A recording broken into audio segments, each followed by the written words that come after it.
Yo tout le monde, c'est Atlantique. On se retrouve aujourd'hui pour notre tout premier tuto UEFN pour débutants. On va voir tout de suite les bases du UEFN. Tout d'abord, déjà pour l'installer, il y en a beaucoup qui font l'erreur d'aller là sur Unreal Engine, sauf que c'est pas le bon truc. Pour l'installer, il faut aller dans boutique. Vous allez ensuite dans la barre de recherche qui est juste là. Tac, et vous mettez Unreal Editor pour Fortnite. Voilà, faut bien vérifier que ce soit celui pour Fortnite. Vous allez là, vous le téléchargez, et voilà, il sera là, vous avez plus qu'à le lancer. Une fois que c'est bon, vous arrivez ici. Donc voilà, pour vous déplacer déjà, c'est les flèches de votre clavier, c'est pas ZQSD, c'est vraiment les flèches du clavier. Vous arrivez ici, vous avez deux petits spawners. Franchement, si vous avez déjà fait du créatif 1.0, bah vous verrez que c'est pas si compliqué, on retrouve exactement les mêmes systèmes, etc. Donc voilà, déjà pour commencer, vous avez ici une des choses les plus importantes, le tiroir à contenu. Vous avez donc ce dossier-là où vous retrouverez tout ce qu'il y a déjà sur votre map. Et le dossier là Fortnite où vous avez tout ce qui est déjà présent dans le jeu. Donc ça c'est vraiment les bases. Vous avez donc par exemple, si vous connaissez déjà, si vous avez déjà fait du 1.0, tout ce qui est système, environnement, gameplay, etc. Comme par exemple les appareils de barrière, machin, tout est là. Donc vous voyez quand vous posez, ça arrive directement là sur votre map et vous pouvez le retrouver ici là à droite. Dans votre organisateur, vous voyez tout ce qu'il y a déjà de présent sur la map. Donc là, appareil de barrière, il est là. Juste en dessous là, vous avez ensuite toutes les infos. Vous avez ici là sa translation, donc pour le positionner comme vous voulez, si vous voulez être vraiment précis plutôt que de faire avec les flèches là.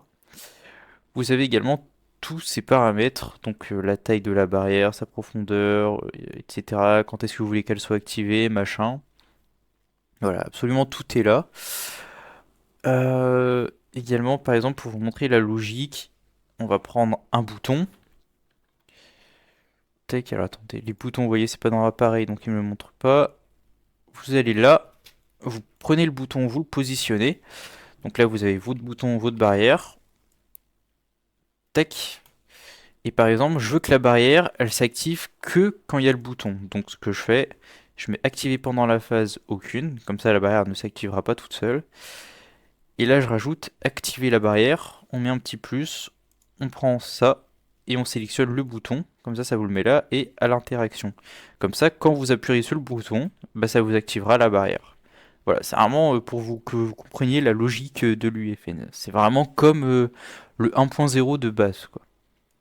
Donc voilà, là vous avez donc, on n'oublie pas, tiroir à contenu, tout ce qui est là pour construire, machin. Vous voulez par exemple, je sais pas, voilà, mettre des boîtes, vous prenez la boîte, vous la mettez, voilà, c'est fini, elle apparaît là. Vous cliquez dessus, voir ses paramètres. Voilà, terminé, bonsoir. Ça, c'est vraiment les bases. Ensuite, qu'est-ce qu'il y a de très important? Quand vous êtes là, vous pouvez également, donc vous voyez là vous avez les flèches. Si vous appuyez sur espace, ça vous met la rotation, machin, vous pouvez le tourner comme vous voulez. Et si vous appuyez sur espace, c'est la taille. Donc voilà, ça c'est un petit raccourci qui est vraiment très utile. Ensuite également, vous verrez plus tard, quand vous serez bien avancé, vous aurez peut-être besoin de code verse. Donc ça c'est pour faire des choses qui sont bien plus précises. Vous avez juste à aller là, vous faites explorateur verse. Et là, vous voyez, vous avez tout plein de fichiers qui s'ouvrent. Et de toute façon, je vais vous faire très bientôt des tutos plus spécialisés sur le code verse. Si vous voulez des codes que vous y connaissez déjà un petit peu, vous avez mon serveur Discord qui est juste là, vous avez tout plein de codes verse. Donc par exemple, faire un instant respawn pour le 1v1, faire un mode spectateur avec un bouton. Voilà, donc tout ça, je vous mets le lien du serveur Discord dans la bio, vous pouvez également le rejoindre, on vous aide, voilà, des discussions création. Voilà, si vous avez le moindre problème, on essaiera tous de vous aider. Donc n'hésitez pas à rejoindre le serveur. Donc ensuite de quoi? Quand vous êtes là, vous aurez lancé la session. Bon, donc je vais la relancer devant vous. Tac, là vous faites juste enregistrer la sélection et vous allez voir, ça va vous lancer votre Fortnite et ça va vous envoyer directement là dans ce que vous avez construit. Donc c'est bien, ça vous permet de tester votre jeu si tout est fonctionnel.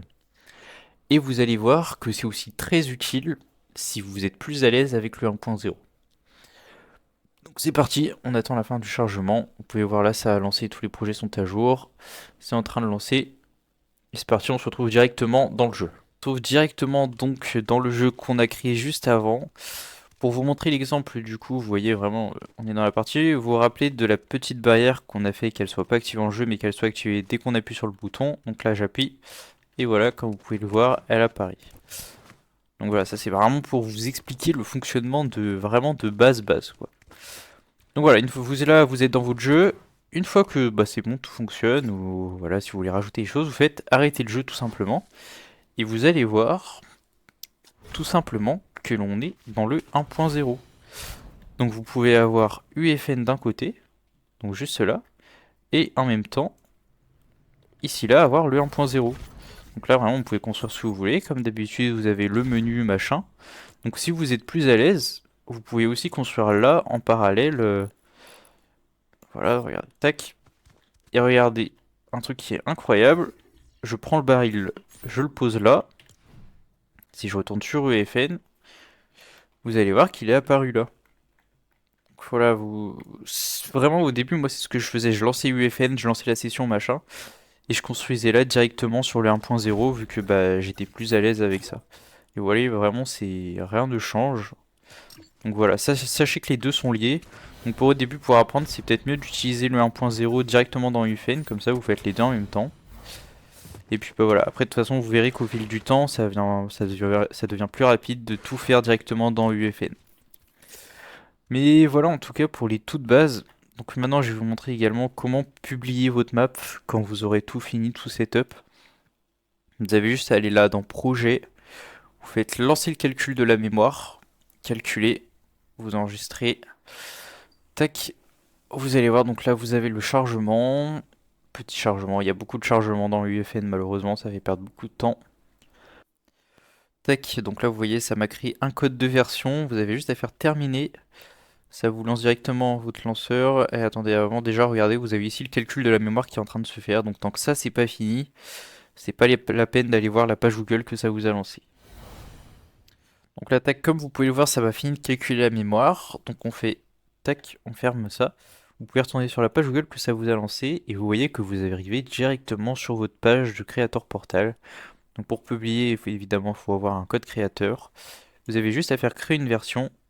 Là, vous voyez, ça vous met juste là. Vous avez la version que vous venez donc d'envoyer à Fortnite. La persistance vers ça, c'est juste un petit chargement. Il faut attendre un petit peu. Donc c'est parti attendre. Petite coupure encore une fois. Tac, donc là, vous voyez, c'est fini. Le téléchargement est fini. Vous avez juste à appuyer sur continuer quand tout est en vert. Tac, et ici là vous retrouvez directement l'onglet pour publier sa map. Donc vous mettez le titre que vous voulez, la description que vous voulez, les étiquettes, c'est une map 1 contre 1, machin, etc. Les instructions, vous faites suivant. Donc là ça c'est un petit questionnaire à remplir, assez rapide.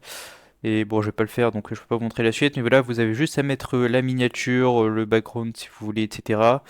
Les attributions, ça c'est pas utile si vous prenez pas des choses qui viennent d'autres personnes et la visibilité pour choisir quand est-ce que vous voulez publier votre map.